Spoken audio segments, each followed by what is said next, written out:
Dalam nama Bapa, Putra, dan Roh Kudus. Amin. Selamat pagi saudara-saudari terkasih dalam Yesus Kristus. Pada pagi hari ini kembali kita merenungkan firman Tuhan dari Injil Markus bab 8 ayat 22 sampai dengan 26 dalam perikop Yesus menyembuhkan orang buta di Betseda. Pada suatu hari Yesus bersama murid-muridnya sampai ke kota Betseda, dan di sana mereka bertemu dengan orang sakit. Dan orang-orang yang menuntun orang sakit ini memohon kepada Yesus untuk menjamahnya. Dan Yesus memegang tangan orang buta itu dan membawa keluar kampung. Sesampai di luar kampung, Yesus meludahi mata orang itu sehingga matanya mulai terbuka. Dan Yesus bertanya, "Sudahkah engkau melihat?" Jawabnya, "Aku melihat orang, tetapi tampaknya seperti pepohonan." Yesus pun meletakkan tangan lagi atas orang buta itu, maka ia sungguh-sungguh melihat. Dan Yesus menyuruh orang itu agar tidak kembali ke kampung halamannya. Saudara-saudari terkasih dalam Yesus Kristus, dalam bacaan ini kita melihat bahwa penyembuhan terjadi pada orang buta tersebut secara bertahap, dimulai dari dua orang yang menuntun dia untuk menemui Yesus, dan mereka memohon kepada Yesus untuk menyembuhkannya. Yesus pun menerima tangan orang itu dan menuntun dia keluar kampung. Di luar kampung itu baru Yesus mengadakan mukjizat penyembuhan. Dan kita melihat, kita bisa merenungkan dan kita menyadari benar-benar bahwa dalam kehidupan kita hari lepas hari, kita juga perlu tuntunan dari sesama yang mengerti benar akan firman, yang mengerti benar maksud dari pesan firman Tuhan.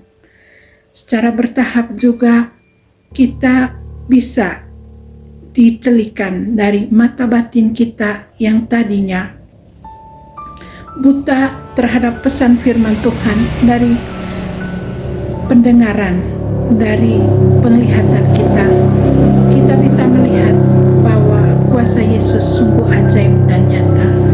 Dari pembelajaran firman Tuhan yang mungkin kita dengar secara perlahan pada saat misa di gereja ataupun katekese dan sebagainya, pelan-pelan kita pun mendapat pengetahuan sehingga mata batin kita yang tidak mengerti tadi menjadi terbuka, dan kita menuju kepada Yesus sehingga Yesus sendiri memegang tangan kita, menuntun kita kepada jalan-jalan kebenaran ketika kita benar-benar mengerti tentang firman Tuhan.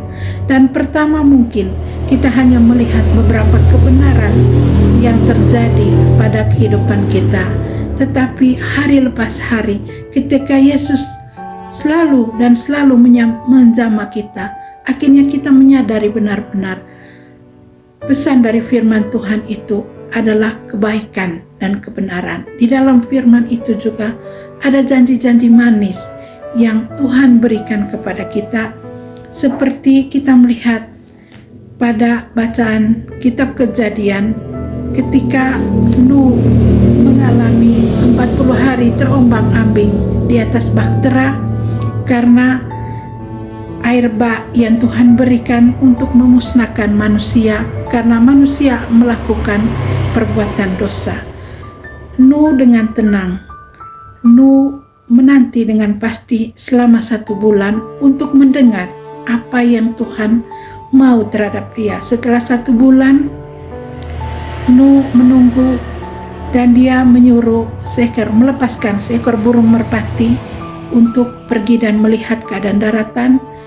Dan burung merpati itu pulang karena tidak ada tempat berpijak. 7 hari kemudian Nuh juga melepas lagi burung merpati itu, dan burung merpati itu bawa pulang satu pucuk daun zaitun di paruhnya, dan itu membuat Nuh mengetahui bahwa air semakin surut. 7 hari lagi Nuh melepas kembali burung merpati itu, tapi burung merpati itu tidak pulang, sehingga baktera itu dibuka, yang ada di dalamnya Nuh keluarkan, dan dari situ Nuh tidak seperti orang lain langsung menghirup kebebasan, tidak. Nuh langsung membuat satu mezbah kudus untuk menyembah Tuhan. Dan dari penyembahan itu, korban bakaran yang Nuh berikan, Tuhan mencium, dan di situ Tuhan berjanji dalam hati untuk tidak lagi memusnahkan manusia, dan Tuhan akan memelihara manusia walaupun hatinya jahat. Dan di situ juga kita lihat ada berkat yang Tuhan berikan. Dengan apa? Janji Tuhan bahwa selama bumi masih ada, masih terus akan berjalan, menuai dan menanam, ada dingin dan panas, ada kering dan hujan dan sebagainya. Luar biasa janji-janji Allah. Begitupun yang terjadi pada orang buta tadi pada bacaan Markus, karena dia mengikuti semua apa yang diperintahkan oleh Yesus. Dan Yesus bilang, jangan kau kembali ke kampung itu. Mungkin saja ketika dia kembali ke kampung, matanya yang sudah buta tadi melihat hal-hal yang tidak baik di kampung, sehingga Yesus bilang jangan. Ketika dia tidak pergi kembali ke kampung, kita yakin dan percaya bahwa apa yang Yesus berkati kepada dia, matanya yang baik, dia akan mewartakan kebaikan kepada keluarganya duluan, lalu kepada orang-orang lain. Dari pewartaan itu dia mendapat berkat. Kita pun demikian. Ketika kita mengalami kebaikan-kebaikan dari Yesus, jangan cepat pergi-pergi dan tidak ada ucap syukur. Buatlah ucap syukur walaupun sekecil apapun dalam hati.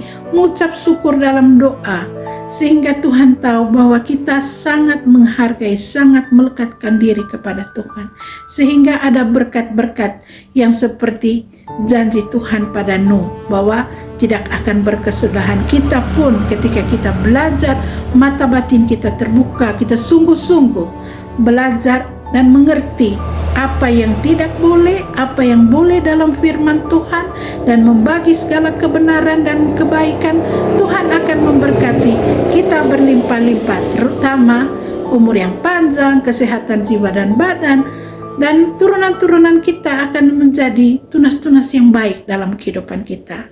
Terima kasih saudara-saudari terkasih dalam Kristus. Semoga renungan ini bermanfaat untuk kita semua dan menjadi berkat bagi banyak orang. Selamat pagi, Tuhan Yesus memberkati. Dalam nama Bapa, Putra, dan Roh Kudus. Amin.